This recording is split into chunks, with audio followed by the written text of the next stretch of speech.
Welcome to the Transformative Pursuit with Dr. Christopher Cohn. We're glad you have joined us and pray the content will be helpful and encouraging. The pursuit starts now.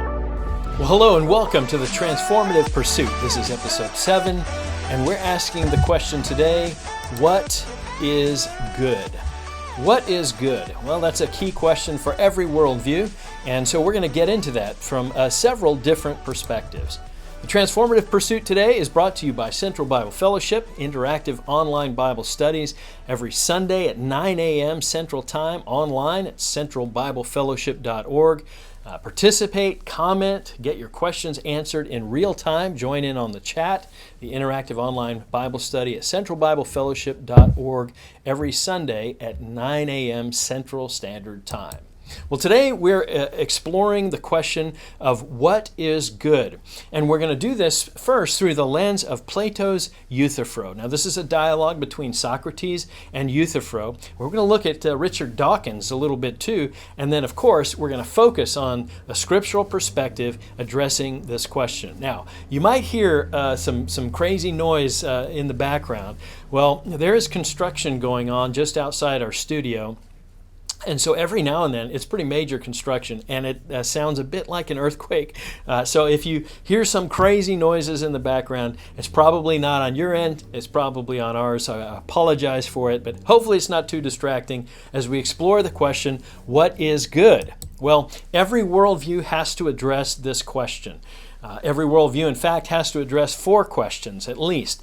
First of all, what is truth? And how do we know it? That's epistemology, the study of knowledge. Then metaphysics addresses questions of what is reality? What exists? What is good? What's the design and purpose? And then where's it all going? What's the future hold? Well, these are metaphysical questions, right? And then ethics. What should I do? What's my responsibility in light of these other realities? And then sociopolitical thought. What should we do in community? Well, every worldview has to address these 4 questions.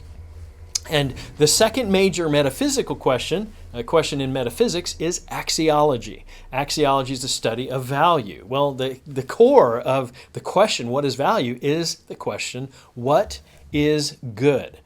It seems like a pretty simple question, right? But look at the dictionary. Here's the Oxford Dictionary. Good, to be desired or approved of. Is that a definition? Does that give you any real information other than to say it's desirable? Well, is everything desirable good? Is everything approved of good?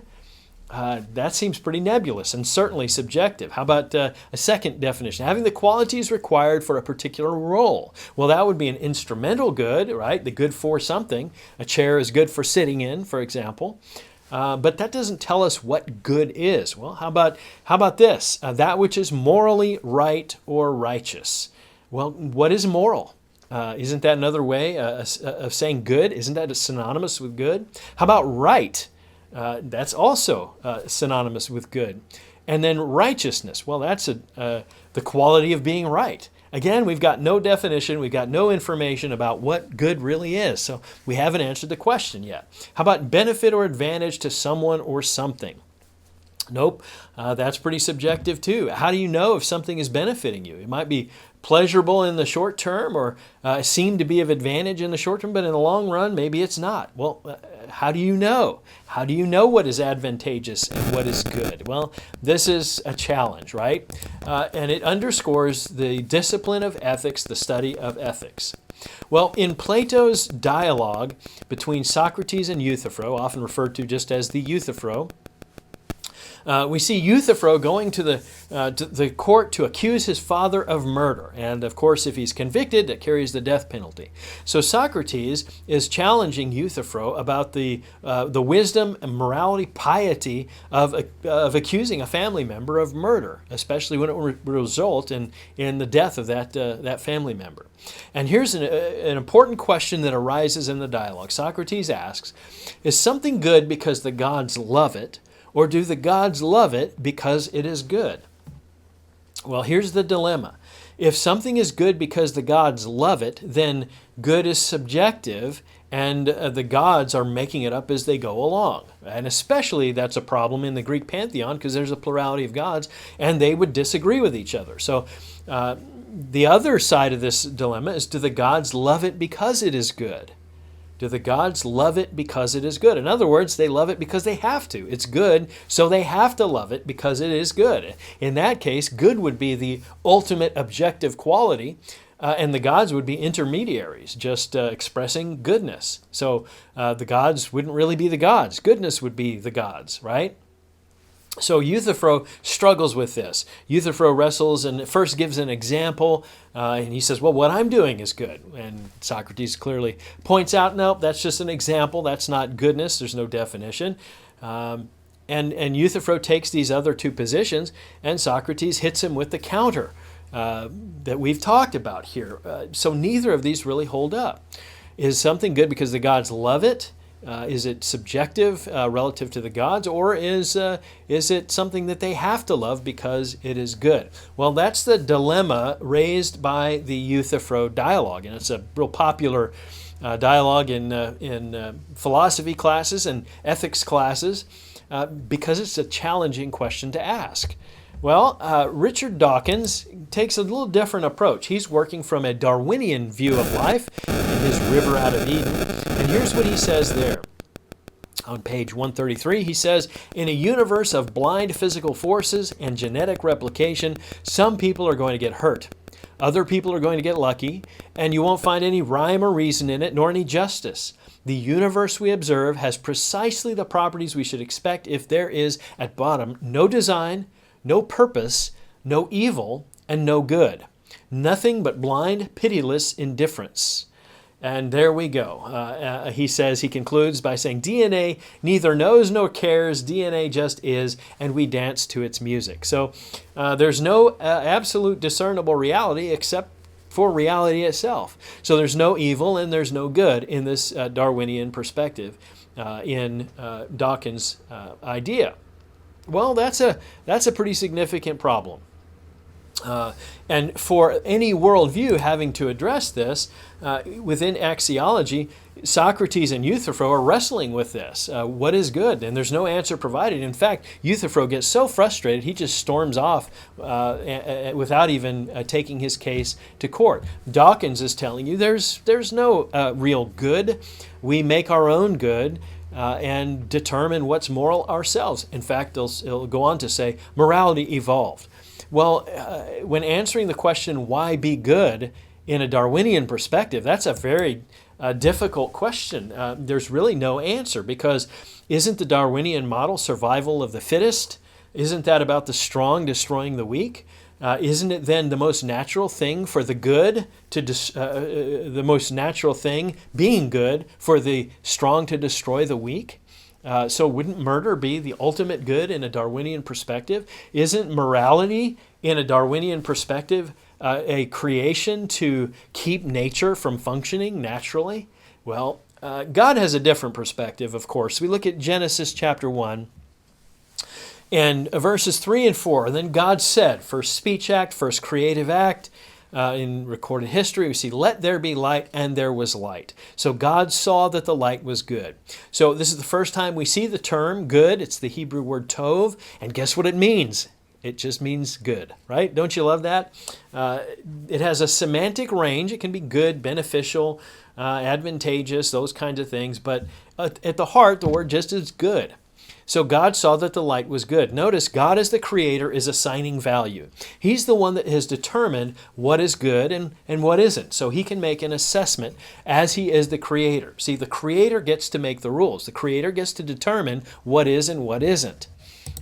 We see as each of the 6 creative days concludes, God says each day that what was created was good. He says in 131, God saw all that he had made. Behold, it was very good, abundantly good. And there was evening and morning the 6th day. So God created. He determined it was good. When he finished creating, he determined it was very good. It was excellent. So he has the right, as the creator, to make such determinations. Now later, we see humanity making such determinations. Notice in Psalm 16, 1 and 2, preserve me, O God, David says, for I take refuge in you. I said to the Lord, you are my Lord. I have no good besides you. In other words, he determines in all of reality his true good is found in God, in his Creator. Quite a different picture from Socrates, Euthyphro, and Richard Dawkins, right? Well, the psalmist continues in Psalm 34:8 and says, "O taste and see that the Lord is good. How blessed is the man who takes refuge in him." This is a fantastic ethical mandate for every person, to taste and see that the Lord is good. In other words, God has revealed himself in such a way as to be understood. We can assess him based on his character, based on what he said, based on his actions. We can taste and see that he indeed is good. He's the one that defines good, determines what good is, and he's consistent with that explanation, and we can assess it objectively. And that is, again, this very important ethical mandate. Now, Solomon gives us some insight as well. He says in Proverbs 2:6 that the Lord gives wisdom, and from his mouth come knowledge and understanding. So if we want wisdom, knowledge, and understanding, we got to listen to what God has said. God has told us. Well, Solomon continues a few verses later saying, if you are attentive to what God has said, then you'll discern righteousness, justice, equity, and every good path. Okay, so that idea of goodness is discernible if we're listening to what God has said. That's critical. From his mouth, studying his word, understanding what he has revealed, his worldview, the biblical worldview. Now, we see a little more specific there in Micah 5:8. We see Micah says, reporting that God has told you, O man, what is good. And what does the Lord require of you but to do justice, to love kindness, and to walk humbly with your God? So God has revealed to humanity what is good. Okay? He's told us what is good. He's the creator. He's the assigner. He's the discerner. Some have said that beauty is in the eye of the beholder. Well, God is the ultimate beholder. He's the one who makes the determination. Well, isn't that just subjective? Isn't God just making it up as he goes along? Well, he's the creator. He has the right to do that. It's his universe. Now, the difference between an arbitrary and subjective concept is that God reveals what goodness is and then behaves, communicates, and mandates behavior consistent with that concept of good. He has told you, O man, what is good, what does the Lord require of you? To do justice, to love kindness, and to walk humbly with your God. And then we find in Romans 12:1 and 2, this passage, I urge you, therefore, brethren, by the mercies of God, to present your bodies a living and holy sacrifice acceptable to God, which is your logical or reasonable service of worship. And don't be conformed to this world, but be transformed by the renewing of your mind, so that you may prove what the will of God is, that which is, you ready for it? Good and acceptable and perfect or complete. So the whole point of this transformation, this being transformed by the renewing of our mind, is so that we can demonstrate what God's will is, that which is good, that which is acceptable, that which is complete, to fulfill our design, to be transformed. That's the transformative pursuit. Now, every worldview has to address this question, what is good? We've seen God assigning good, determining good, defining what good is for humanity, and presenting a standard and holding fast to that standard. He answers the axiological question. And because of that, that's the descriptive aspect. Because of that, we move to the ought, and we understand what the ethical requirement is. We're to do good, which is to do justice, to walk humbly before God, to walk in kindness, right? These kinds of things. Whereas Dawkins, in his Darwinian perspective, has no absolute standard. In fact, he has to be inconsistent with his own worldview in order to mandate goodness, because there is no goodness. And this is a real problem. How can you, in these other worldviews, really ground and support and justify the concept that good is vital? Well, Plato couldn't do it.